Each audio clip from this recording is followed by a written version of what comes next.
ओम नमो भगवते वासुदेवाय। ओम नमो भगवते वासुदेवाय। ओम नमो भगवते वासुदेवाय। नारायणं नमस्कृत्यं नरं चैव नरोत्तमं देवीं सरस्वतीं व्यासं ततो जयमुदीरये। नष्टप्रायेषु भद्रेषु नित्यं भागवत सेवया भगवतीरुत्तम श्लोके भक्तिर्भवती नैष्ठिकी। कृष्णाय वासुदेवाय देवकी नंदनाय च नन्दगोपकुमाराय गोविन्दाय नमो नमः। ॐ अज्ञानतिमिरान्धस्य ज्ञानाञ्जनाशलाकया चक्षुरुन्मिलितं येन तस्मै श्रीगुरुवे नमः। श्रीचैतन्यमनोभीष्टं स्थापितं येन भूतले स्वयं रूपा कदा मह्यं ददाति स्वापदान्तिकं।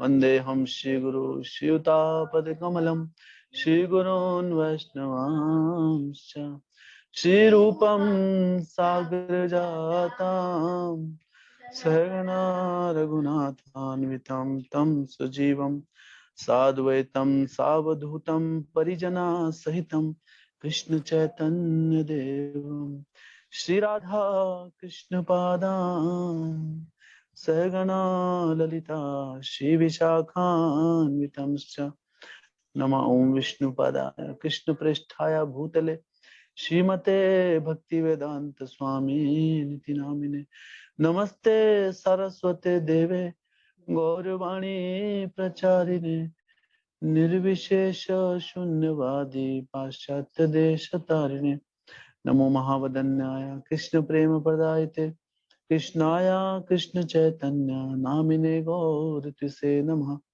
हे कृष्णा करुणा सिंधु दीनबंधु जगतपते गोपेशा गोपिका कांता राधा कांत नमस्तुते।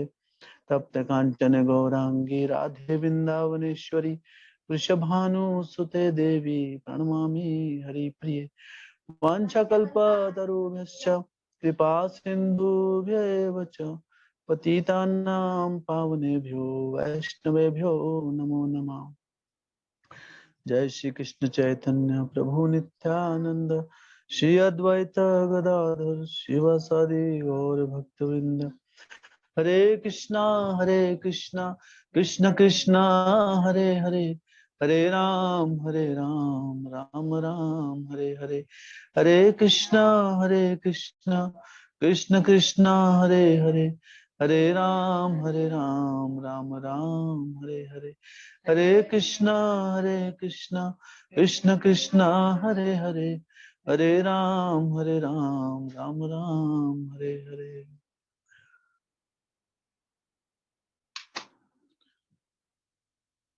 हरे कृष्णा। सभी भक्तों का स्वागत है आज की श्रीमद् भागवतम कथा में।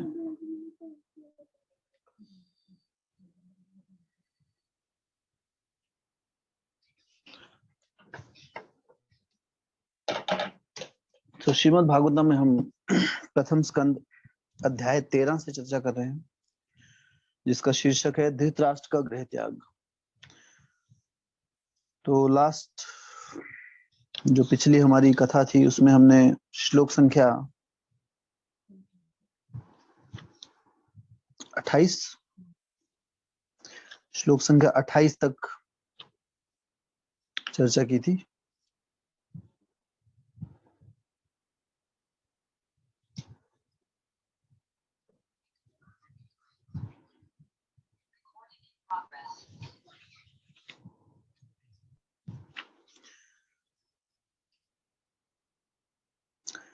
तो श्लोक संख्या 29 से आगे आज हम चर्चा करेंगे। तो यहाँ पर जो संवाद चल रहा है किस किस के बीच चल रहा है? विदुर जी और धृतराष्ट्र के बीच में। और विदुर जी जो हैं वो अपने बड़े भाई धृतराष्ट्र का मार्गदर्शन कर रहे हैं, उन्हें समझा रहे हैं कि किस प्रकार उन्होंने अपना पूरा जीवन भौतिक जगत में, हाँ, संबंधों के पीछे और भौतिक इंद्रिय भोग में बिता दिया। अब अंतिम समय जो थोड़ा सा समय उनके पास बचा है, उसे पूर्ण रूप से आप भगवान श्री कृष्ण के चरणों की भक्तिमय सेवा में लगा दीजिए और गृह त्याग कर कर वानप्रस्थ आश्रम ले लीजिए। तो ऐसा उन्हें इस चीज की उन्हें प्रेरणा दे रहे हो अलग अलग तरीके से। तो श्लोक संख्या 29 तो यहाँ कह रहे हैं, एवं राजा विदुरेणानुजन प्रज्ञा चक्षुर्बोधिता बोधित अजामिठा क्षित्वा स्वेषु स्नेह पाशान्द्रियदिग्नो निष्काम भात्र संदर शिताधुवा। इस प्रकार अजमीठ के वंशज महाराज धृतराष्ट्र ने आत्मनिरीक्षण युक्त ज्ञान द्वारा पूर्णता आश्वस्त होकर तुरंत ही अपने दृढ़ संकल्प से पारिवारिक स्नेह के समस्त दृढ़ पाश तोड़ दिए। तत्पश्चात वे तत्काल घर छोड़कर अपने छोटे भाई महात्मा विदुर द्वारा दिखलाए गए मुक्ति पथ पर निकल पड़े। तो अंत में विदुर जी सक्सेसफुल हुए। तो अभी पिछले हम कई हफ्तों से चर्चा कर रहे हैं कि किस प्रकार विदुर जी कोशिश कर रहे हैं धृतराष्ट्र को समझाने की, अलग अलग तरीके से थोड़ा डांट कर फटकार कर थोड़े कटु शब्द भी बोल रहे हैं, लेकिन उनका लक्ष्य है कि किस प्रकार अपने भाई का वो मार्गदर्शन कर सकें और उन्हें सही राह पर चलने के लिए प्रेरित कर सकें। तो यहाँ पर देखते हैं कि अंत में जो धृतराष्ट्र है, इतना मार्गदर्शन करने के बाद, हाँ, एक साधु संग में आकर, साधु के संग के प्रभाव से उनके जीवन में, हाँ, जीवन के लक्ष्य को प्राप्त करने के लिए वो राजी हो गए। और उन्होंने क्या किया? दृढ़ संकल्प से पारिवारिक स्नेह के समस्त दृढ़ पाश को तोड़ दिया। तत्पश्चात वे तत्काल ही घर छोड़कर अपने छोटे भाई द्वारा दिखाए गए मार्ग पर आगे बढ़ने के लिए चले गए। और उसके बाद वो हिमालय की तरफ निकल जाते हैं, उत्तर दिशा की तरफ, और वहां जाकर फिर वो अपना जो उनका जो जीवन है भगवान की भक्ति के लिए समर्पित करते हैं वहां पर। तो इस वृतांत से, इस पूरे वृतांत से जो हमने ये अध्याय अभी तक पढ़ा और विदुर जी और धृतराष्ट्र के बीच में जो चर्चा पड़ी, आप देखिए कितने इसमें लगभग 10-12 श्लोकों में अनेक अनेक प्रकार से उन्होंने उनका मार्गदर्शन किया और अंत में उनके हृदय में वो वैराग्य का बीज बो दिया। तो साधु संघ का जो असर है वो क्या होता है, साधु संघ से हमें क्या लाभ होता है और साधु संघ हमारे जीवन में क्या चमत्कारी परिवर्तन ला सकता है, हाँ, ये सब हम इस लीला के माध्यम से सीख सकते हैं।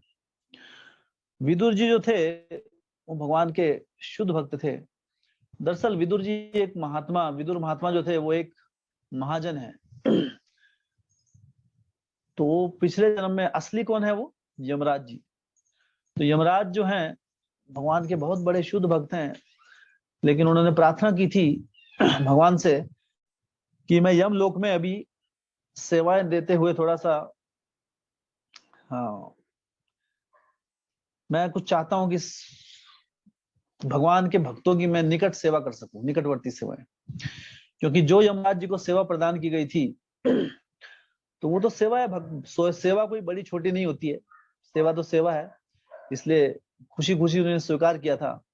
लेकिन उस सेवा में जो था, हाँ, हर रोज उन्हें क्या देखना पड़ता था? वहां पर अलग अलग नर्क में लोगों को बुलाया जाता था ब्रह्मांड के अलग अलग भागों से, और वहां पर उन्हें यातनाएं, पीड़ा देनी पड़ती थी।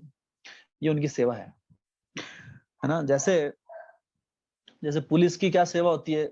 दुष्टों को सेवा देना, सॉरी, हाँ, वो भी सेवा होती है एक प्रकार की, वो दूसरी सेवा है। तो वो उनकी सेवा है वो एक्चुअली। हाँ, तो अगर कोई कहे कि अरे पुलिस बड़े अच्छे लोग नहीं है, नहीं, वो बहुत अच्छा कार्य कर रहे हैं। क्योंकि अगर उदंड लोगों को हाँ इस प्रकार सजा देने वाला कोई नहीं होगा तो समाज में जो बाकी लोग हैं उनका जीना मुश्किल हो जाएगा।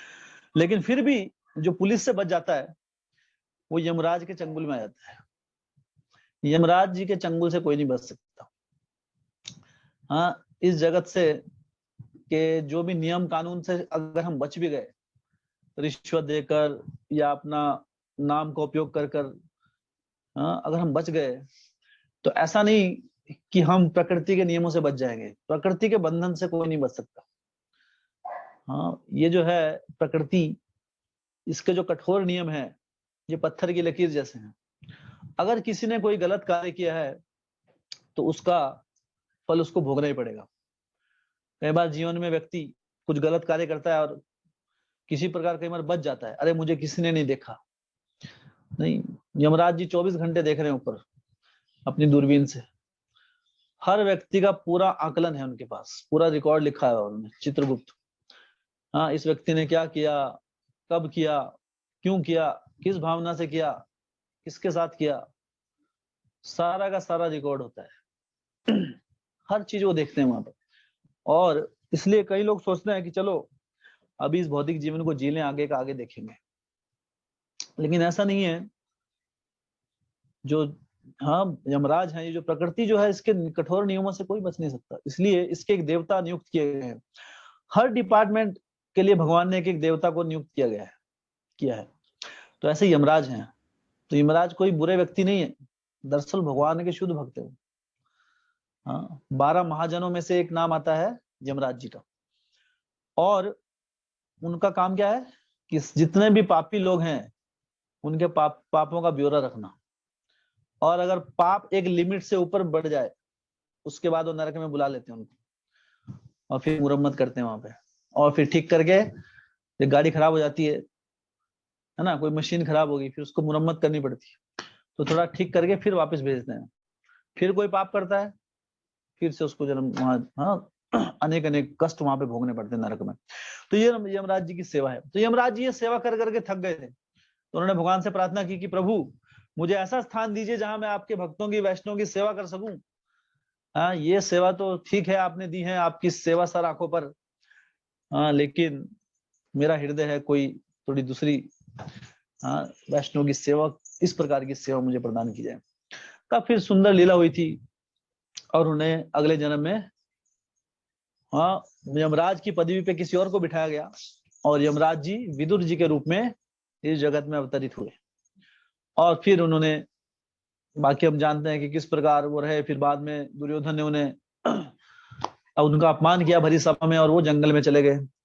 और वहां पर उन्होंने अनेक अनेक तीर्थ स्थानों की यात्रा की, अनेक अनेक भक्तों से मिले। वो मैत्रेय मुनि, हाँ, उद्धव जी, उनका संवाद है श्रीमद् भागवतम के 3रे स्कंद में हम पढ़ेंगे।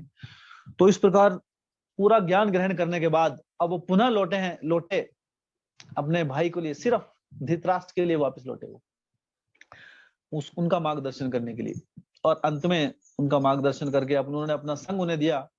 और इस प्रकार धृतराष्ट्र जो इतने समय से हाँ इस चंगुल में, भौतिक जगत के चंगुल में फंसे हुए थे, अंतिम सांस तक अपने आप को निचोड़कर भौतिक इंद्रिय भोग में लगाने की उनकी चेष्टा थी, उनका मार्गदर्शन किया और वो राजी हो गए। उनका मार्गदर्शन हुआ और उनके हृदय में वो वैराग्य की भावना जागृत हुई। तो ये है साधु संघ का लक्षण और ये साधु संघ का लाभ।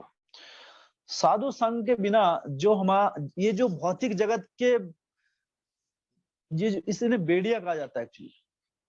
जो भौतिक बंधन है, जो हमारे हृदय में भौतिक जगत से जो अत्यधिक आसक्त होते हैं, अपने मान सम्मान, घर, भाई बंधुओं से, है ना, जितने हम आसक्त होते हैं, अपने घर के सामान से, अपना बंगला गाड़ी से जितने हम आसक्त होते हैं, ये आसक्तियां किसी और व्यक्ति के द्वारा नहीं काटी जा सकती। ये बंधन की जो बेड़ियां हैं, इसे कोई दूसरा व्यक्ति जो खुद बंधन में फंसा हुआ है, वो इन बेड़ियों को नहीं काट सकता।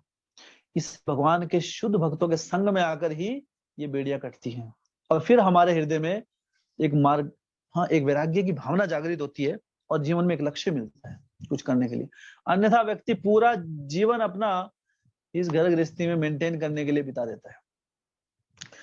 तो प्रभुपाद जी कहते थे कि this spiritual life is not for maintenance, कि सिर्फ मेंटेन, इस बॉडी को मेंटेन करने के लिए जीवन में व्यतीत कर दो, जीवन बिता दो अपना, कि ये बॉडी चलती रहे बस।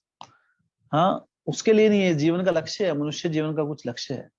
सिर्फ यही नहीं कि जीवन को जिंदा रखो, बस इस शरीर को जिंदा रखो और ये चलता रहे। हाँ, ऐसे जीवन का कोई लाभ नहीं है। इस जीवन का जो मनुष्य जीवन का जो मुख्य लक्ष्य है वो है आत्म साक्षात्कार, आत्म तत्व को जानना, आत्मा को परमात्मा को जानना, परमात्मा और आत्मा के बीच संबंध को जानना, और उस संबंध को जानने के बाद पुनः उस संबंध को स्थापित करने की चेष्टा करना, हाँ, शास्त्रों के मार्गदर्शन के माध्यम से। तो ये सब संभव कैसे हो सकता है? केवल भक्तों के संग के माध्यम से। जब तक भक्तों का संग नहीं करेंगे तब तक इस भौतिक जगत में अलग अलग स्पीशीज में, अलग अलग योनियों में हम भटकते रहेंगे। तो एक सौभाग्यशाली व्यक्ति जिसके जीवन में किसी भक्त का आगमन होता है, वो व्यक्ति ही इस भौतिक जगत, जड़ जगत से के बंधन से बाहर निकलने का रास्ता ढूंढ पाता है। तो कहते हैं कि इस जगत में अगर किसी के पास कोई सबसे बड़ी धरोहर है, वो धरोहर है भक्तों का संग, प्रामाणिक भक्तों का संग, क्योंकि ये एकमात्र ऐसा संग है जो इस जेल से हमें बाहर निकाल के लेके जाएगा। हाँ, अन्यथा भौतिक आसक्तियों से निकलना किसी के लिए भी, चाहे कोई व्यक्ति भौतिक दृष्टि से कितना सुदृढ़ हो, ये असंभव है।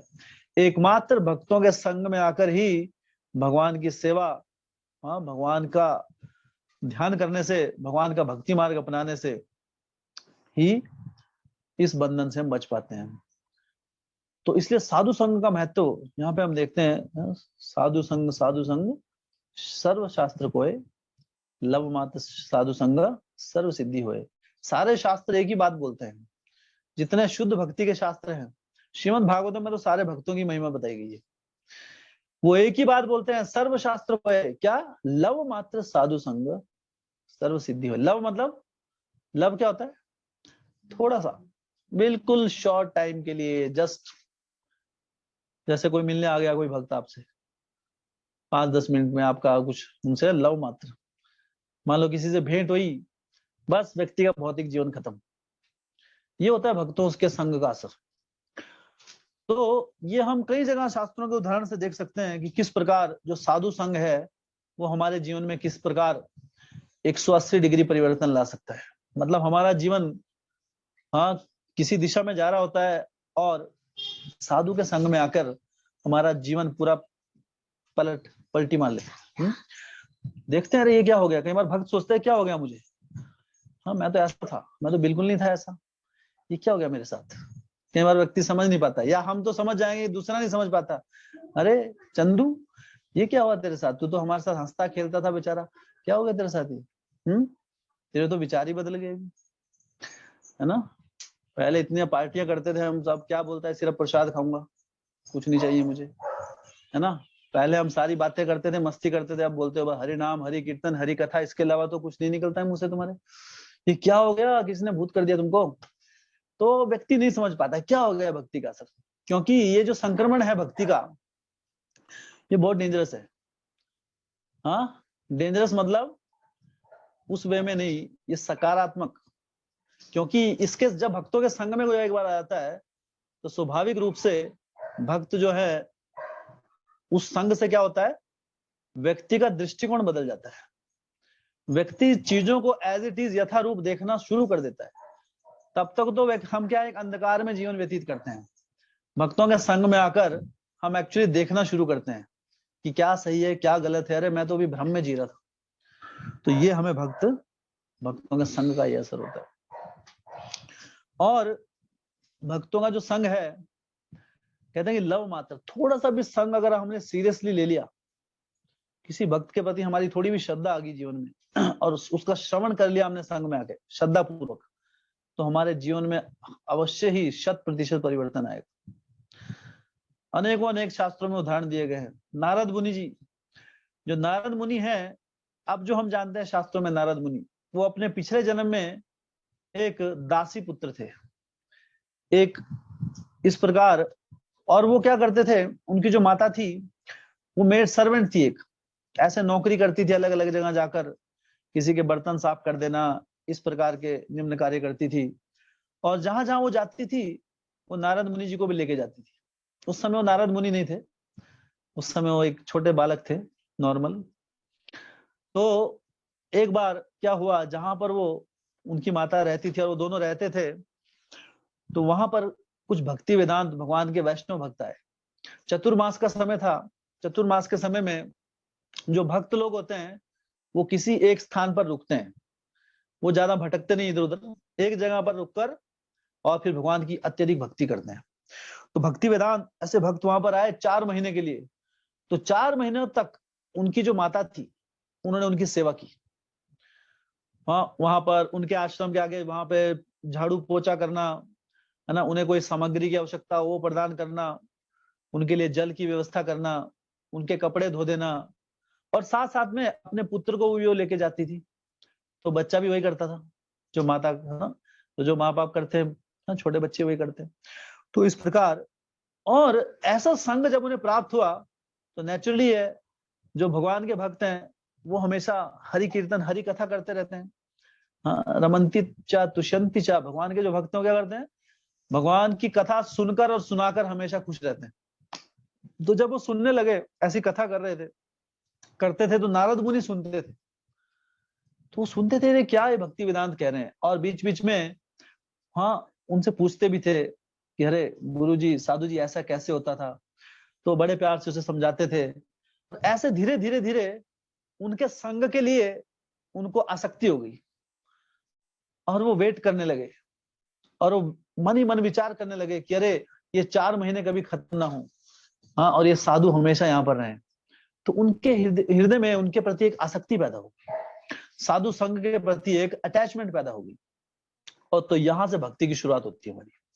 अधो श्रद्धा तथा साधु संग, जब हमें साधुओं के संग के लिए, भक्तों के संग के लिए हमारे जीवन में अगर थोड़ी सी भी आसक्ति पैदा हो जाए कि अरे हाँ, मुझे भक्तों के संग में जाना है, मुझे भक्तों के संग में आकर कथा सुननी है, कीर्तन सुनना है, नाम सुनना है, उनका मार्गदर्शन लेना है, अगर ये किसी के हृदय में भावना जागृत हो जाए तो उसका भक्ति में जीवन शुरुआत हो जाती है। तो नारद मुनि जी का इस प्रकार उनके जीवन की शुरुआत हुई, और धीरे धीरे उनके प्रति आसक्ति हो गई।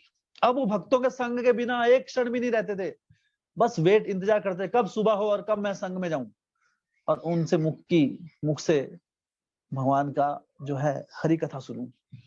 तो इस प्रकार जब कभी वो भक्त लोग कभी जूठा छोड़ देते थे, प्रसाद लेते थे, तो कभी जैसे प्रसाद लिया तो, है ना, थोड़ा जूठन छोड़ दिया, तो नारद मुनि चुपके से वो खा लिया करते थे। तो ऐसा करके उनके हृदय में भगवान की भक्ति के लिए और तीव्रता भक्ति जाग गई, तीव्र भक्ति का एक उजागर हो गई। हाँ, भक्तों के संग में हम किसी भी प्रकार से आए अगर, तो हमारी तो ये एक नम्रता दिखाई उन्होंने।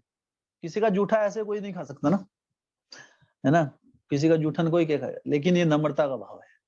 अगर नम्रता नहीं होगी, भक्तों के प्रति वो आसक्ति नहीं होगी, तब नहीं कर सकते हम। लेकिन अगर वो नम्रता, तो भगवान अत्यधिक प्रसन्न होते हैं हमारी उस नम्रता को देखकर, और तुरंत ही हमारे हृदय का वो शुद्धिकरण कर देते हैं, और हमारे जीवन में इतना ऐसा परिवर्तन आता है, एक तरह से चमत्कार हो जाता है। तो नारद मुनि इस प्रकार, अब वो भगवान कृष्ण कथा के बिना उनका जीवन एक क्षण भी नहीं रहना चाहते थे। जैसे हम कल चर्चा कर रहे थे कि अगर जो भी हम कार्य करते हैं वो कार्य सही है या गलत है, कोई भी धार्मिक कार्य अगर हम कर रहे हैं या कैसा भी कार्य, धर्म स्वनिष्ठिता पुंसम विश्व सेन कथा सुए, अगर वो भगवान श्री कृष्ण की कथा के लिए हमारी रुचि को नहीं बढ़ाता है, इसका मतलब क्या है, श्रमे भी केवलम, इसका मतलब समझ रहे कि हम गलत लाइन में हैं। तो चेक करने के लिए बहुत आसान तरीका, फॉर्मूला दिया है श्रीमद् भागवतम ने। कई बार हम समझ नहीं पाते क्या करें, इतने 33 करोड़ देवी देवता हैं, अभी किसको करें, क्या पूजा करें, किसकी क्या, और कितने उनके नियम हैं, कितने नियम है, इतने धाम है, कौन से धाम में जाएं, कौन से धाम में ना जाएं, कौन सा व्रत रखें, सोमवार का रखें या मंगलवार का या बुधवार का, है ना, या वीरवार का, शुक्रवार का, शनिवार, रविवार, कौन सा व्रत रखें। कई बार कंफ्यूजन होती है ना ऐसी। कई बार हमारे जहाँ मंदिर होता है, जैसा घर में अलग अलग फोटो होती हैं, अब कई बार क्या होता है, कहीं पे जाते हैं हम, सारी फोटो डालते रहते हैं, अब अगरबत्ती घुमाते हैं तो कई बार सोचते हैं अरे सब देख रहे हैं, अगर यहाँ है ना तो कोई कोई भगवान छूट ना जाए, अगर कोई छूट गया तो प्रॉब्लम हो जाएगी, रूठ ना जाए भाई मुझसे, तो हर भगवान के आगे एक गोला तो मार ही देते हैं, है ना, कि सबको एक बार घूमना चाहिए भाई, सब मेरे, है ना, सबकी कृपा बरसी रहे। लेकिन ये तो थोड़े बहुत है, सारे देवता तो कितने हैं, 33 करोड़। 33 करोड़ पर ऐसे ऐसे करेंगे तो हमारा क्या होगा, हमारा हाथ झड़ जाएगा, है ना, यहाँ से इतनी बार अगर कर दिया तो संभव ही नहीं है। तो ऐसा क्या करें, कई बार ऐसे मन में वांछा होती है, अरे मैं एक, मेरा एक, मैंने बचपन में अपने पूर्वजों से ऐसा सुना है, वो ऐसा करते आ रहे हैं, फिर मैंने किसी और से वैसा सुन लिया, है ना, अब ये भागवत कथा कर रहे हैं, अब ये कुछ और ही बता रहे हैं, तो क्या करूं भाई, कंफ्यूज हो गया मैं तो। क्या करें क्या नहीं करें, इस बात में कंफ्यूज होता है। तो भागवतम ने बहुत सरल कर दिया इसका आंसर, बहुत सरल। क्या बोला, धर्म स्वनिष्ठिता पुंसा विश्वक्सेन कथा सूय नोत्पाद यदि रतिम शमेव ही केवलम, कि अगर आप जो भी कर रहे हैं, अगर वो करने के बाद भगवान श्री कृष्ण की कथाओं में, भागवत में कथा में बैठने का मन कर रहा है, अगर नहीं कर रहा है, आपने अपना टाइम वेस्ट किया है, शमेव केवलम, आपने श्रम किया, उसका कोई लाभ नहीं है। इसलिए भगवान की कथा सुनने के लिए रुचि बढ़नी चाहिए, तब आप सही लाइन पे हैं।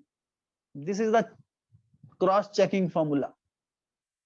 जैसे क्रॉस चेक करते हैं ना, कई बार कोई फॉर्म भरते हैं, कोई फॉर्म भर रहे हैं भाई, कोई अभी एग्जाम है, क्लरिकल का एग्जाम है या कोई भी, तो उसका जब फॉर्म भरते हैं बड़े ध्यान से भरते हैं ना, 2-4 बार देखते हैं गलती ना हो जाए, है ना, कहीं मेरा फॉर्म रिजेक्ट ना हो जाए, तो फिर हम वो किसी दूसरे को देते हैं, थोड़ा क्रॉस चेक कर लो, है ना, सही है कि गलत है।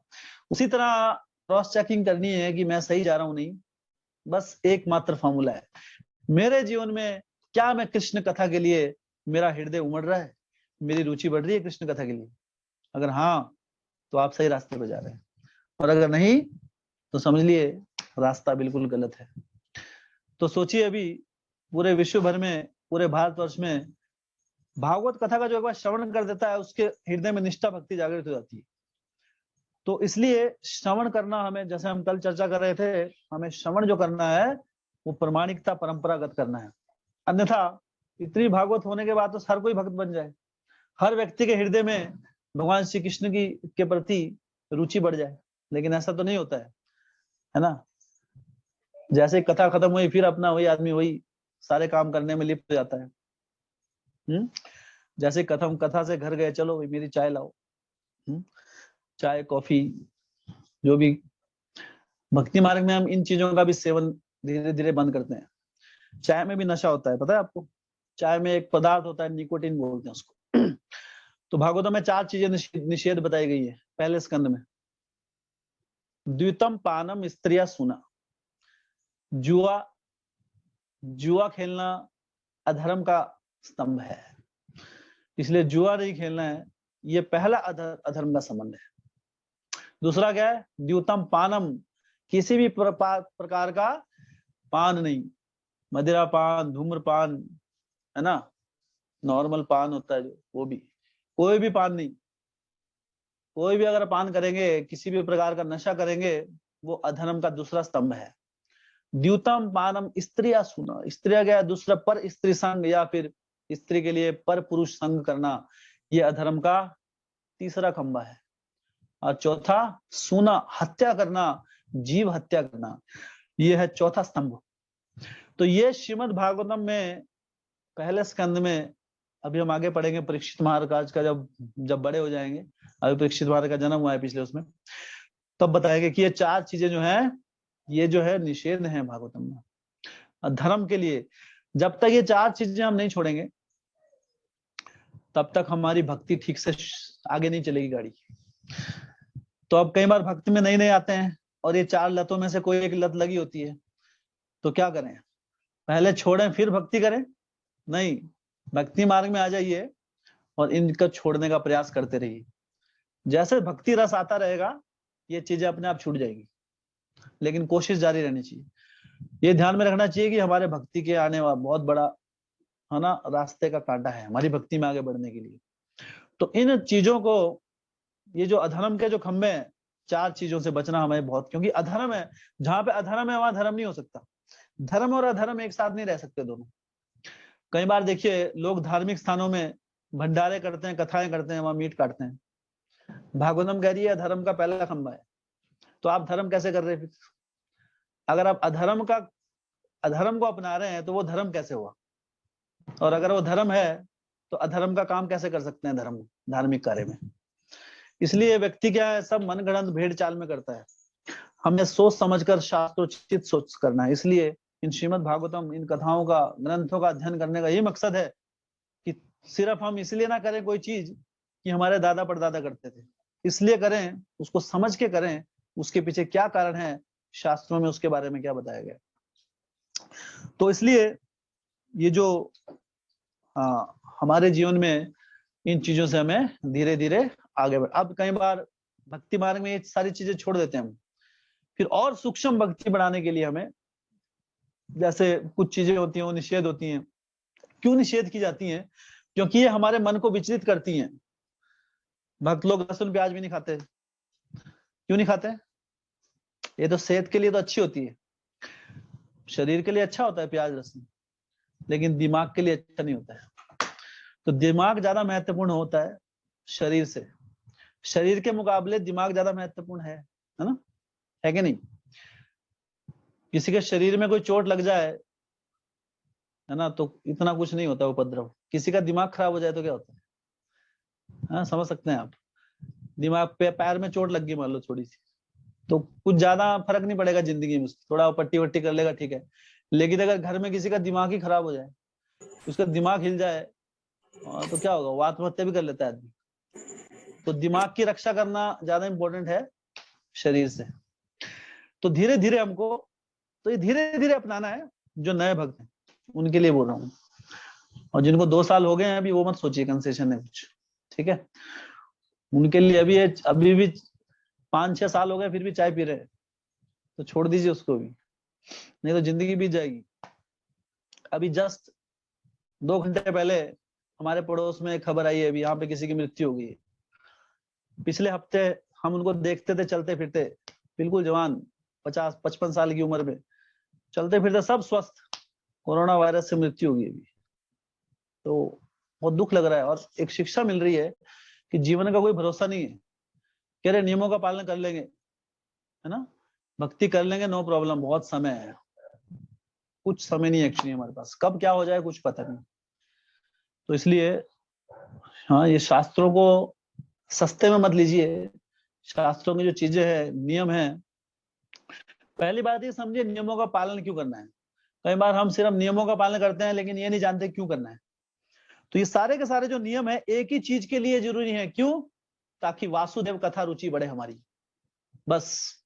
अगर हम भगवान की कथा के लिए हमारी रुचि नहीं बढ़ेगी, जब तक ये अधर्म के कार्य हमारे साथ जुड़े होंगे, इसका एक ही कारण है। और जब तक भगवान की कथा के लिए रुचि नहीं बढ़ेगी, इस भौतिक जगत से बाहर निकलना हमारे लिए संभव है। साधु संघ के लिए हमारा हमारा आकर्षण नहीं बढ़ेगा, साधुओं के संग में जाने के लिए हम उत्सुक नहीं रहेंगे।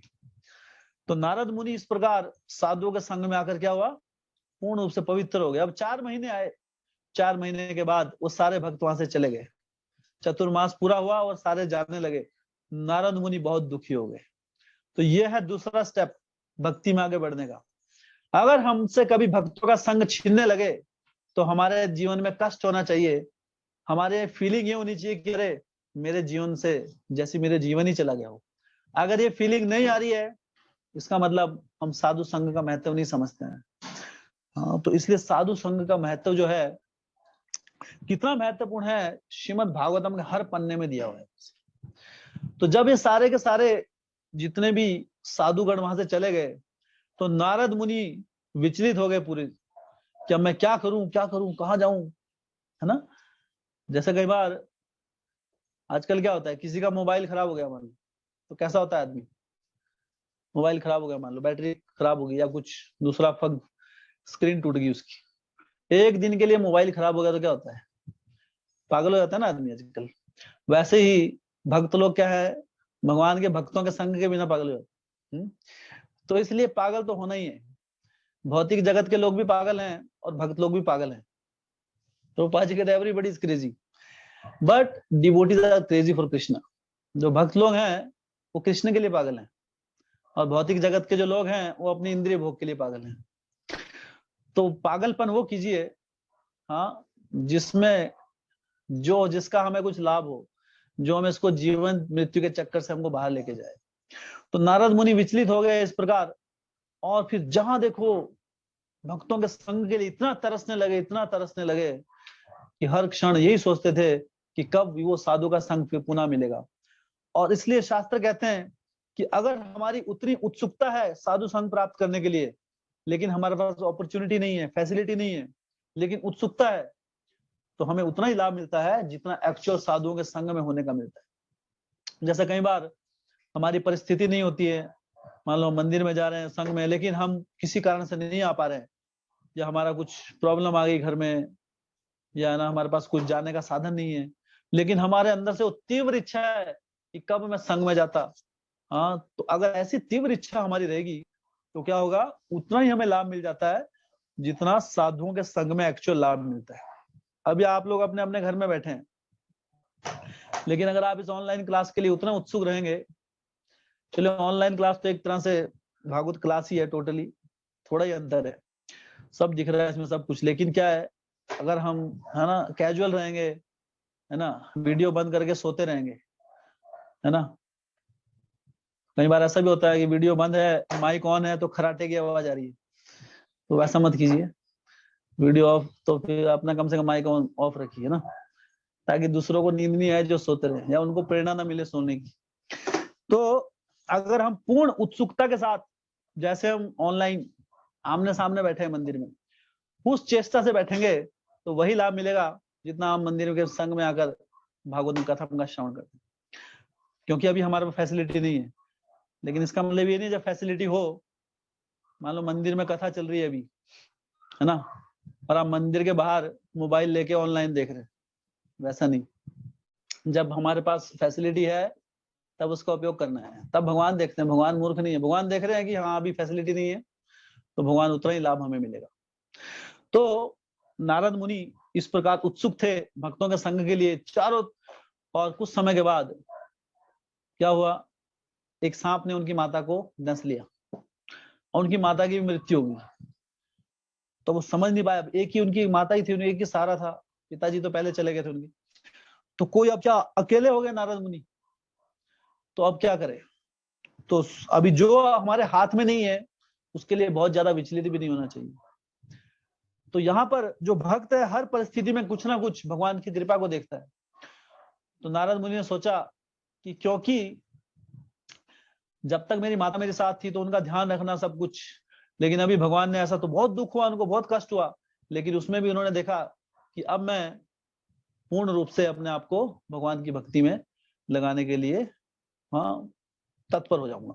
और फिर वो चले गए जगह जगह, पूरे पूरे जगत में घूमने लगे, हाँ पहाड़ों में, झरनों, भागवतम बताती है अलग अलग जगह वो गए, और भगवान को ढूंढने के लिए। भक्ति विधान जो भक्त आए थे उन्होंने बताया था कि अगर आप भगवान को इस प्रकार उत्सुकता से उनका भजन करोगे, कीर्तन करोगे, उनका नाम जपोगे, तो आपको भगवान के दर्शन होंगे। तो फिर अंत में नारद मुनि एक जगह भगवान का ध्यान करने लगे। उस समय जो प्रोसेस थी भगवान को प्राप्त करने की, वो क्या थी, ध्यान। सतयुग में हाँ कृते यद ध्याय तो विष्णु, कलयुग में ध्यान नहीं करना है, कलयुग में ध्यान लगाओगे तो नींद आ जाएगी। कलयुग में क्या करना है, हरे कृष्णा कृष्ण कृष्णा हरे हरे, हरे राम राम राम हरे हरे। कलयुग में श्रीमद् भागवतम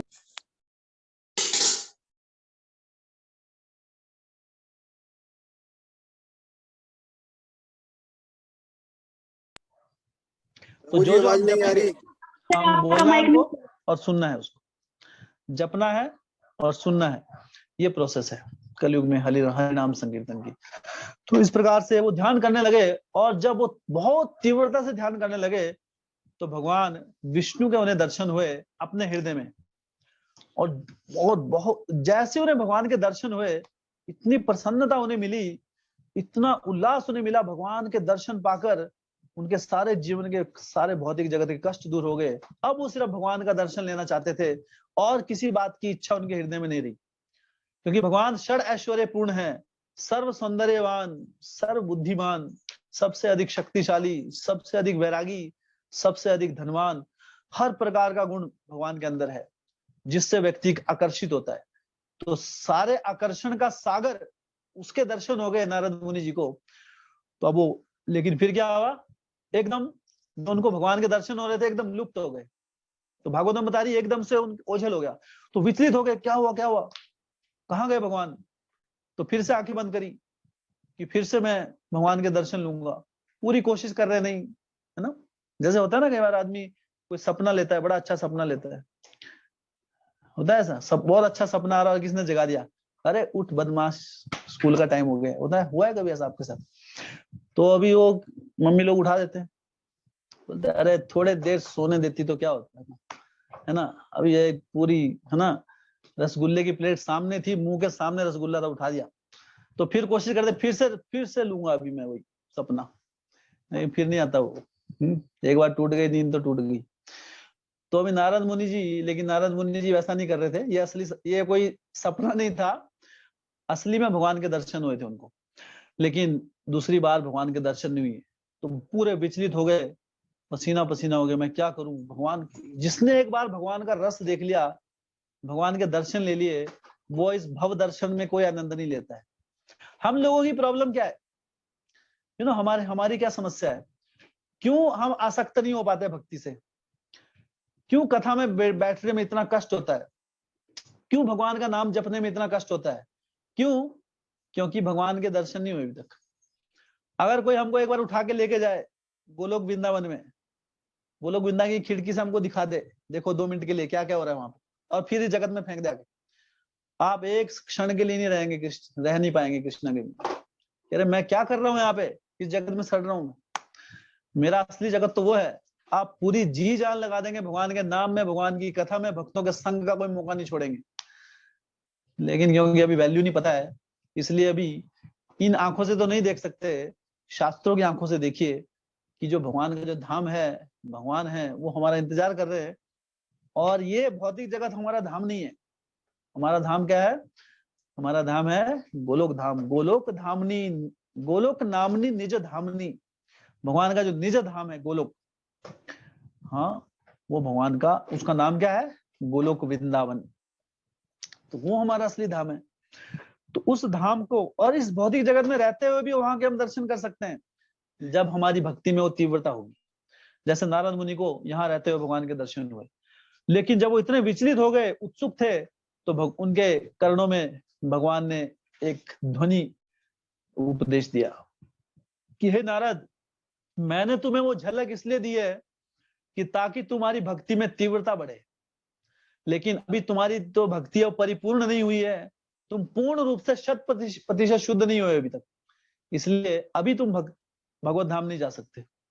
इसलिए अब तुम्हारा जो समय बचा हुआ है, उस समय में पूर्ण रूप से अपने आप को हर क्षण प्रति क्षण भगवान की भक्ति में लगा दो।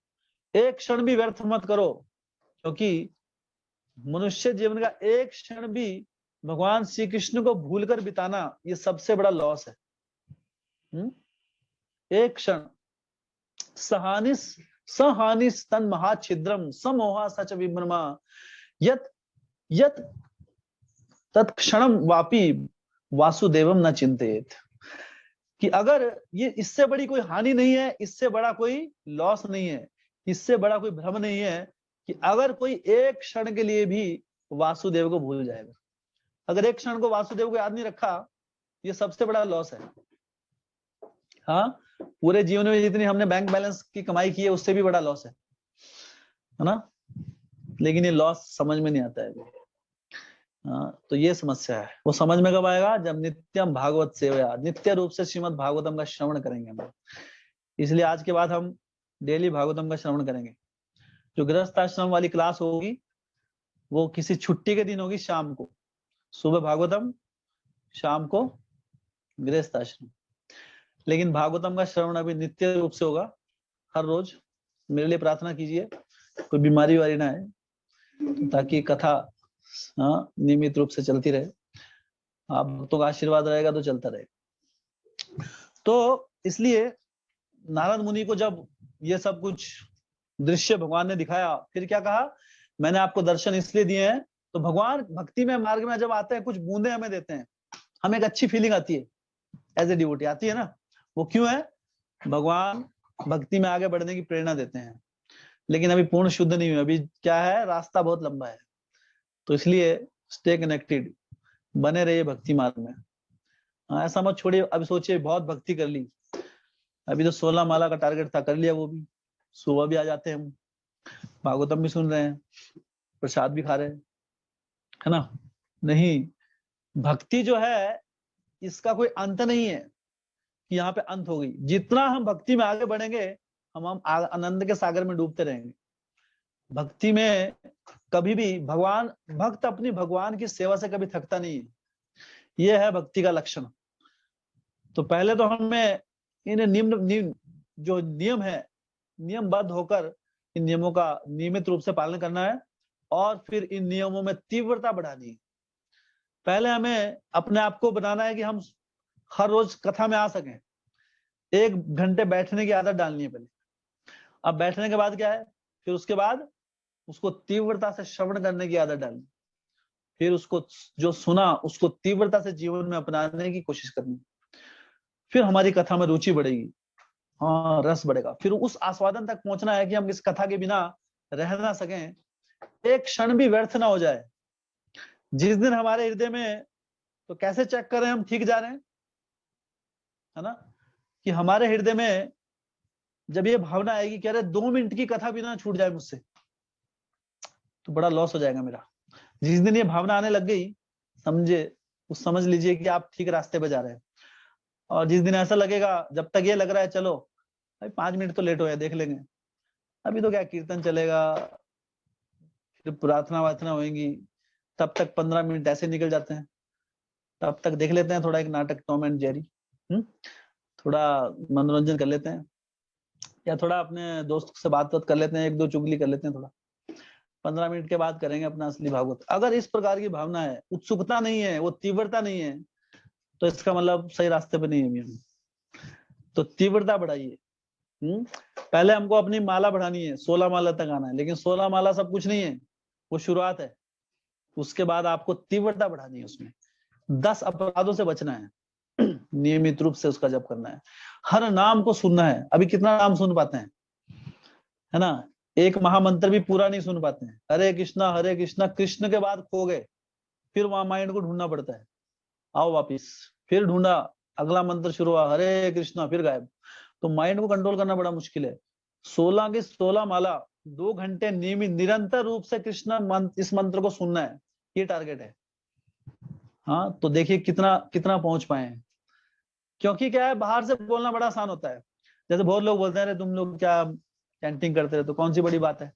अब उनको पता नहीं है कि बेचारे भक्त कितना स्ट्रगल करते हैं। इतने समय से भक्ति कर रहे फिर भी ना माइंड मानता ही नहीं है, फिर भाग जाते हैं ना। ये स्ट्रगल तभी पता लगेगा जब स्ट्रगल करना शुरू करेंगे। तो इसलिए श्रवण बहुत आवश्यक है, नित्यम भागवत सेवा।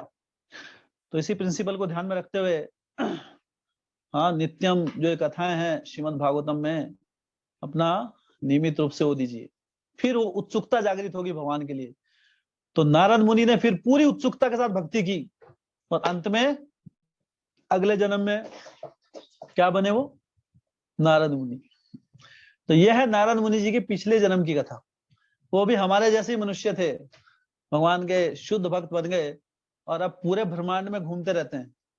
कभी पृथ्वी लोक में, कभी स्वर्ग लोक में, कभी ब्रह्मा लोक में, कभी वैकुंठ लोक में, कभी कैलाश धाम में।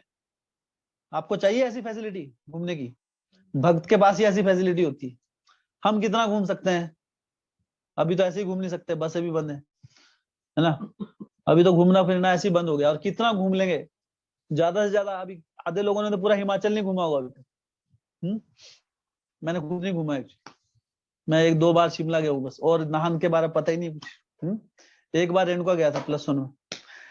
कितना आप घूम नहीं सकते, कितना घूम लेंगे?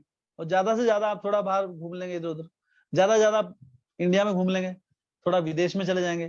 पूरे ब्रह्मांड के सामने पृथ्वी एक बिंदु है, कुछ भी नहीं है। लेकिन एक भक्त जो है, हाँ, जब वो आत्मा के स्तर पर चले जाता है, तो हम निराकार नहीं है, हमारा एक अस्तित्व है। नारद मुनि असली में है, वो क्या है, भगवान ने उनको फैसिलिटी दे रखी है। वो मंत्रों के उच्चारण से अभी उनका मन करता है अभी चलो भोलेनाथ से मिल के आते हैं, तो गए कैलाश धाम, बस भोलेनाथ पे ट्यून किया, ट्यूनिंग कर देना है ना, जैसे भोलेनाथ ऐप मोबाइल में, तो जय भोलेनाथ सीधा कैलाश धाम में प्रकट हो गए। तो भोलेनाथ के दर्शन किए, प्रणाम किए, देखा कैलाश में क्या कुछ है, घूम के आ गए। चलो अभी स्वर्ग लोक में जाना है, इंद्रलोक को देख के आते। तो इंद्रलोक देखिए, भक्त जो है ना, he is not a loser. जो असली जो भक्ति मार्ग हमें स्वतंत्रता का मार्ग दिखाता है। ऐसा मत सोचिए हम बंधन में फंस रहे हैं, अरे नियम बहुत ज्यादा है ना, इतना मार सुबह उठना पड़ता है, जब करना है, कथा सुननी, ये कुछ नियम नहीं है। दरअसल इससे हम असली में आजाद हो जाएंगे। ये तो कैद है इस भौतिक जगत से। अगर आजाद होना है, असली आजादी अगर चाहिए, तो नारद मुनि देखिए। अब क्या नारद मुनि क्या करते हैं, नारद मुनि बजाए वीणा राधिका रमण नामे, राधिका रमण के नाम की वीणा बजाते हुए घूमते रहते हैं, और जब मन करता है कहीं पे भी चले जाते हैं। आप देखिए पूरे शास्त्रों में नारद मुनि का वर्णन है, कभी कहीं टपक जाते हैं, कहीं टपक जाते हैं, उनकी इच्छा रहती है। तो ये फैसिलिटी सबके पास है, हर भक्त के पास। तो इस प्रकार हम देखते हैं कि किस प्रकार साधुओं के संग से नारद मुनि एक्चुअली नारद मुनि बने। हाँ, नारद मुनि जैसे भक्त बने। अनेकों अनेक उदाहरण है ऐसे शास्त्रों में। एक रत्नाकर नाम के डाकू थे, रत्नाकर डाकू। तो वो डाकू ऐसे डाकू थे, he was a highway Rober. जो हाईवे होता है, सड़क पे कोई भी आता था पकड़ के मार देते थे उसको, लोगों को मार देते थे, जंगली जानवरों को मारते थे। हाँ? तो ऐसे कई, तो ये रत्नाकर जो डाकू थे, इनका मेन काम क्या था, लूटना दूसरों को। तो लोगों को लूट वूट के अपना घर चलाते थे ऐसे, और किसी की हत्या कर देते थे। तो नारद मुनि जी एक बार आए वहां पर, नारद मुनि जी के संग में आए। तो नारद मुनि ने कहा कि आप ऐसा क्यों कर रहे हो, इतना कष्ट क्यों पहुंचाते हो दूसरे को। हाँ, और कुछ क्षण के लिए अपना संग दिया। अभी देखिए, जो नारद मुनि भक्तों के संग में आकर शुद्ध भक्त बने, अब उनके संग से क्या हो रहा है आगे। हाँ, ये लागत की, हाँ ये लाख की वो है। कैसे भक्त, इसलिए कहता है जीवन सार्थक करो, करो परोपकार। अब नारद मुनि के संग से दूसरे शुद्ध भक्त बन रहे हैं। तो नारद मुनि जी रत्नाकर डाकू से मिले, उन्हें संग दिया, उनका मार्गदर्शन किया, और उनके शब्दों में इतना जादू था। इसलिए कहते हैं जितना हम शुद्ध होते हैं, उतने हमारे शब्दों में भगवान की कृपा आ जाती है। और उन शब्दों को कोई सुनता है तो हृदय में उन शब्दों को जीवन में अपनाने की प्रेरणा मिलती है, और जब उनको जीवन में अपनाते हैं तो हमारा जीवन में परिवर्तन होता है। नारद मुनि जी के कुछ क्षण के संग से रत्नाकर डाकू जो थे, उनको पता नहीं था भक्ति होती क्या है। वो प्रश्न पूछने लगे कि भक्ति होती क्या है। उन्होंने कहा आप पाप कर रहे हो। बोले हमने पहली बार सुना पाप होता क्या है। तो उन्होंने कहा कि पाप कर्म आप इस प्रकार के जो कार्य करोगे, दूसरों को कष्ट दोगे, तो आपको अगला जन्म नरक में बिताना पड़ेगा, और इस प्रकार आपके जीवन में अनेकों कष्ट आएंगे। तो उन्होंने कहा तो फिर मैं क्या करूं। बोलते आप भगवान का नाम जपिए। हाँ, हरे कृष्णा कृष्ण कृष्ण हरे हरे, हरे राम राम राम हरे। उनको कहा राम नाम जपिए, राम नाम। तो राम नाम, तो बोले बोलिए राम। तो वो कुछ और बोल रहे हैं आम, वो राम नहीं निकल रहा उनके मुंह से। तो राम नहीं निकल रहा है। अब क्यों निकल रहा है, क्योंकि जीवन में कभी भगवान का नाम नहीं लिया है। जीवन में जब कभी भगवान का नाम ही नहीं लिया है, तो ये जीवा जो है, इसको आदत नहीं है अभी। भगवान का नाम लेना इतना आसान नहीं है। अगर हम भगवान का नाम ले पा रहे हैं, बहुत बड़ी बात। थोड़े कुछ अच्छे कर्म है, इसलिए भगवान का नाम ले पा रहे हैं। रत्नाकर डाकू नहीं ले पा रहे नाम, तो उसको बोल रहे राम जपिए। राम, दो शब्द, इतना सरल सा नाम है राम, मुंह से निकल ही नहीं रहा है राम। तो नारद मुनि जी समझ गए कि पूरा जीवन जो काम किया नहीं है, पहली बार करने में मुश्किल तो होगा, लेकिन पूरे जीवन में बहुत हत्याएं की है, सबको मारा है, इसलिए बोलो मरा, बोलो मरा। तो जैसे ही बोला मरा, एकदम आराम से बोल दिया मरा। तो मरा बोलना बड़ा आसान था। अभी राम नहीं निकल रहा है, मरा निकल गया, क्योंकि वही किया ना, मार काटी तो की थी। लेकिन जो प्रचारक होते हैं, भगवान के भक्त, उनको पता है कि इसको भक्ति में कैसे लगाना है। तो उनको बोले मरा मरा जपो। बोलते सही में, हाँ नारद मुनि जी आप ठीक भी बता रहे हैं मेरे को। मरा बोलने से मेरा क्या लाभ होगा। बोलने नहीं, तुम जपो, मेरा आशीर्वाद तुम्हारे साथ है। लेकिन रत्नाकर डाकू को नारद मुनि जी के शब्दों में श्रद्धा थी, साधु का संग से कुछ नहीं होगा, साधु के शब्दों में श्रद्धा होनी चाहिए। उनको श्रद्धा थी कि मरा बोलने से मेरा जीवन सफल हो जाएगा। बोलने लगे मरा मरा मरा मरा मरा मरा राम राम राम राम, मुख से राम निकलने लगा। और जैसे ही राम शब्द कहा, पूरे जीवन के पाप धुल गए। इतने पाप धुल गए, इतने शुद्ध भक्त बन गए कि प्रभु रामचंद्र जी के इस भौतिक जगत में लीला करने के आने से पहले ही रामायण लिख दी। और क्या बन गए? वाल्मीकि मुनि।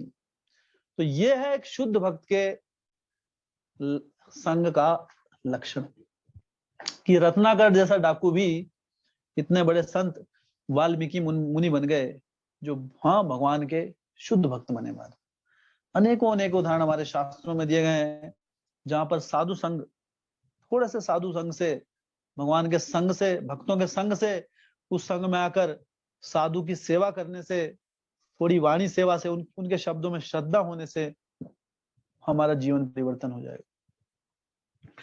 तो इसलिए श्रीमद् भागवतम जो है, इसमें जो हम पढ़ते हैं, इसके जो तात्पर्य पढ़ते हैं, श्रील प्रभुपाद जी ने ये सारे तात्पर्य हमें दिए हैं। श्रील प्रभुपाद जी ने किस प्रकार 70 साल की उम्र में वो विदेश में गए, जब आदमी रिटायर होता है उस समय वो विदेश गए और वहां जाकर अपना संग दिया दूसरों को।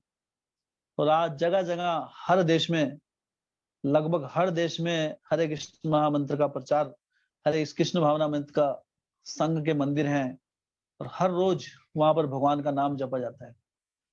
ऐसा बताया जाता है कि कोई ऐसा क्षण नहीं है जब हरि नाम नहीं जपा जाता, जहां पे आरतियां नहीं होती सुबह की मंगल आरती। क्योंकि जब इंडिया में मंगल आरती खत्म होती है तो श्रीलंका में मंदिर है इस्कॉन का, वहां शुरू हो जाती है।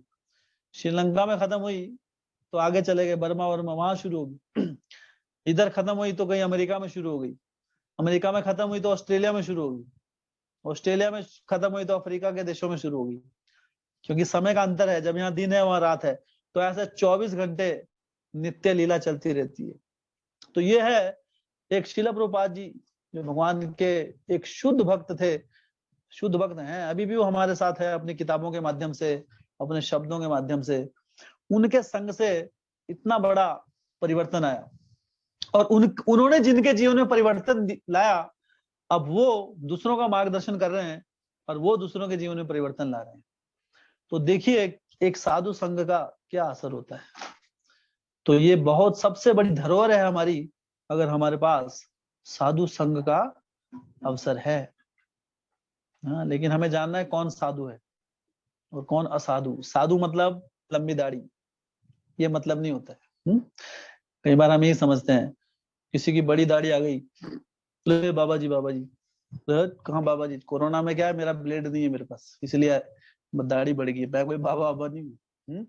लेकिन क्या है, आदमी सोचता है कि अरे जिसकी दाढ़ी बड़ी हो गई या किसने पहन लिया तो बाबा जी हो गए। नहीं, उनके गुणों से जानिए। हाँ, गुण से हमको आकलन करने हैं, ना कि बाह्य बाह्य रूप से, बाह्य उससे।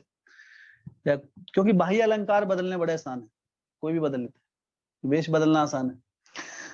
तो इसलिए श्रीमद् भागवतम का नित्य रूप से श्रवण करते रहिए। हाँ, और अपना संग जो है, एक दूसरे को मदद कीजिए। साधु संग कैसे बनेगा? एक भक्त से तो नहीं बनेगा, जब सब साथ में होंगे तभी संग बनेगा वो। तो जितना हम, तो एक तरफ प्रकार की सेवा भी है। संग में आइए और बिल्कुल अटेंटिवली बैठिए। सिर्फ श्रीमद् भागवतम की कथाओं में एकाग्रता पूर्वक बैठने से आप बहुत बड़ी सेवा कर सकते हैं। हम दूसरों के लिए प्रेरणा स्रोत बन सकते हैं। तो एकाग्रता से बैठिए। श्रीमद् भागवतम आपके जीवन में ऐसा चमत्कारी परिवर्तन लाएगी, हाँ, कि आप भी दंग रह जाएंगे, मेरे जीवन में क्या से क्या हो। तो अपना जीवन सार्थक और फिर दूसरों के लिए उदाहरण प्रस्तुत। भागवतम की कथाओं में अटेंटिव बैठना है, समय पे आना है। हाँ, ऐसे उबासियां नहीं लेनी है। उबासी आ रही है, नो प्रॉब्लम, हाथ रख लो। आ जाती है नींद, नो प्रॉब्लम। बहुत नींद आ रही है तो थोड़ा आप मुंह साफ कर लो, लेकिन सोना नहीं है। आप सोएंगे तो क्या है, दूसरे लोग क्या करेंगे, दूसरों को भी नींद आएगी। बोलते हैं ना, गाड़ी में लिखा होता है ना 1 2 3 नंबर सीट पर सोना मना है। क्यों लिखा होता है? क्योंकि 1 2 3 नंबर पे सो गया अगर कोई, तो भाई डॉक्टर ड्राइवर गया फिर काम से, ड्राइवर को भी नींद आएगी। तो भी पता लग रहा है आप लोग सो रहे हैं, आपको देख के मुझे नींद आ गई। बोले प्रभु जी क्या कर रहे हैं आप? उतना कथा खत्म हो गई फिर जा गई। तो ऐसा ना हो गई। क्योंकि आदमी क्या है, देख देख के भावना आ जाती है, जैसा संग वैसा हो जाता है सब। लेकिन आप लोग ऐसे भक्त नहीं है, आप तो बहुत ही अटेंटिव भक्त है, बड़ी खुशी होती है। सारे जो मैं देख पा रहा हूँ यहाँ पर, सुदर्शन प्रभु, दीपक प्रभु, किशन प्रभु, बलजीत प्रभु, ललिता माता जी, एक सूर्या माता जी आई है, हमारे नए भक्त हैं, आयुष प्रभु, हैप्पी राणा प्रभु, मयंक प्रभु। ये प्रभु जी का नाम चेंज हो गया क्या? अच्छा, उनके बेटे का नाम होगा। अच्छा ठीक है। पूनम माता जी, पंकज प्रभु, निधि उर्वशी माता जी, मनीष प्रभु, और उनके मोही माता जी। और कौन कौन है? महक माता जी, महान सखा प्रभु, निर्जला माता जी, ईशाली माता जी। अच्छा, कुछ नए भक्त आए हैं, थोड़ा सा इंट्रोडक्शन हम कर सकते हैं।